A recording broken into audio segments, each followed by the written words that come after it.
Yes, it's John G. Sutton. Tales from the jails. I want to speak today a little bit about the infamous Manchester Quality Street Gang. Yeah, those of you who are familiar with the Manchester gangs will doubtless have heard of the Quality Street Gang. They were operating from the 1960s to the 1980s, and one may wonder, where on earth did they get a name like the Quality Street Gang? Well, apparently in the 1960s there was an advertisement on television for the confectionery, little wrapped up things called Quality Street. They come in a tin, yeah? And the advertisement apparently featured a group of very well dressed men walking through ordering Quality Street, and apparently the members of this gang, Jimmy Swords, Jimmy the Weed, and people like that, Donnelly I believe his name was, yeah, they went into a pub one day and somebody shouted out, "Hey up, it's the Quality Street Gang." And believe it or not, that is how they got their name. There is a legend in Manchester about the Cray twins and a man called Charlie Chester, who was in show business at the time.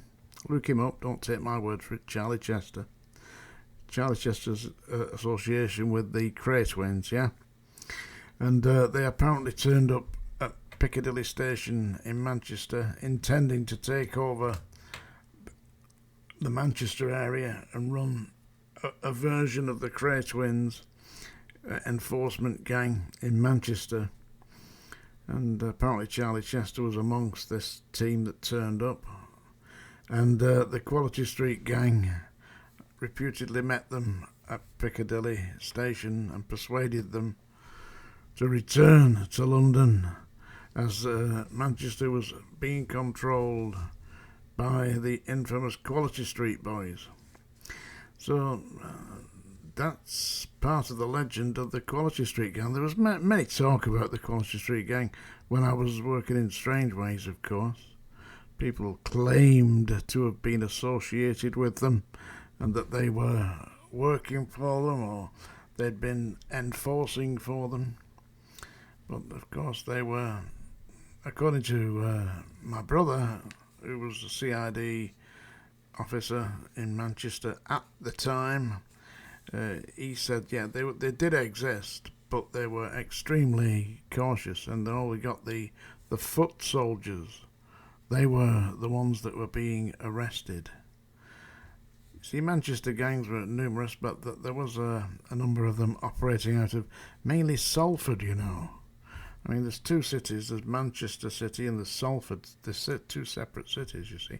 And the division is the River Irwell. I mean, obviously the gang's a bunch of rubbing rags, really, who will stage armed robberies. And anyway, you will be delighted to know that my brother's asked me to write his memoirs, which I'm going to do. I think we'll call it Manchester Police Officer, because that's what he was for 30 years in Manchester, which was the head of the Serious Crime Squad in Manchester. He was a CID inspector there. And because I've previously told you, he took Myra Hindley to the moors, handcuffed Myra Hindley and took her to the moors to try and find the body of Keith Bennett, but they never did find it. And that guy who's written this book about it, Martin's theory is that this is just a publicity stunt to sell his book. Anyway, I've started writing Martin's book. It's quite interesting, actually. I'm sure you'll find it when it comes out. It's going to take me about a couple of months, I think, to write this. But interesting character, my brother. Used to play rugby league, professional rugby league for Oldham. Played for the police on numerous occasions. And on one rare occasion wore the English shirt in a team representing England at rugby union. So that book should be out next year, I would think. It won't be this year, because as I say, it's going to take me a couple of months. But anyway, that was a little brief outlook at the Quality Street gang, who were notorious at the time, but mainly because their foot soldiers did the bird and they didn't. If any of you have got any stories about that, and thanks for all the people who watched the write-up I did about the one I did about Dominic Noonan, the male rapist. Extra pairs of underpants, backs to the wall, don't drop the soap, boys. Yeah. Anyway, just a short one today. I will be back tomorrow. Do some more research for this. I'm going to sing you a song now, so I better ring the ding-dong ante. They are, that's the song dinger. Yeah, this is a song that I actually wrote for my daughter's 40th birthday. Now, my daughter's called Dulcie, yeah? And when she was at school, the teacher suggested that the class draw a photograph, to draw a picture of something that represented nature. So Dulcie got her piece of paper, art paper, and some inks and what have you, and pencils and paint, and she drew a picture of a duck. And underneath the duck, she put her name, because it was her work, you see. And that afternoon, the teacher put all the paintings on the wall, and the class were in hysterics when they saw this picture of a duck with Dulcie underneath it. So ever since that day, she's been called Dulcie Duck. A nice little story, isn't it? Seriously. So for her 40th birthday, I wrote this song. It's called The Ballad of Dulcie Duck. Are you ready? Good.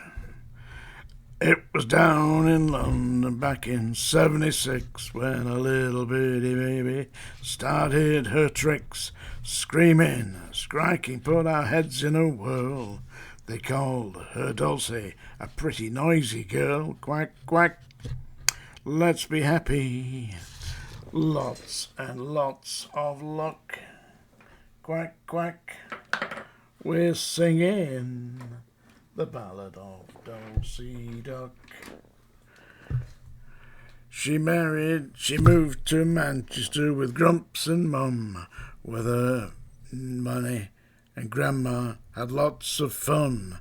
Wrapped him up in bandages like Egyptian mummy. Dulcie played her game so very, very funny. Quack, quack, let's be happy. Lots and lots of luck. Quack, quack, we're singing the ballad of Dulcie Duck.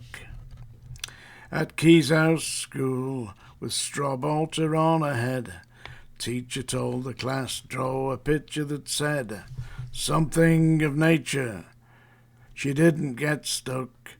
Put her name on the paper, and Dulcie drew a duck. Quack, quack, let's be happy.